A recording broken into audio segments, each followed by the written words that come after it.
It starts with a rough milled guitar body and a pre-fretted neck with a headstock that has not been machined out yet. I was thinking about making a dark blue guitar. Students have to go through the wood finishing process on the guitar bodies themselves, sanding down any flaws, priming the body itself. I've looked into older vintage guitar models.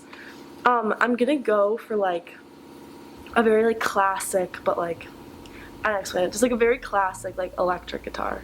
These guitars, they come as kits, parts kits that have a variety of different vendors and different quality of different individual components. So kids can upgrade down the road if they want to or find the need to.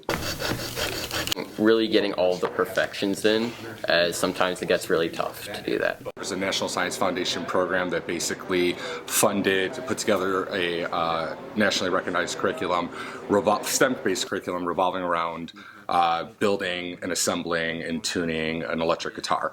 And we went to that 2-week training, my colleague and I, and we came back and thought that it would be a good fit inside our Woods classroom. I think I'm gonna keep it at home. I know some people are gonna sell it, but I think I might learn.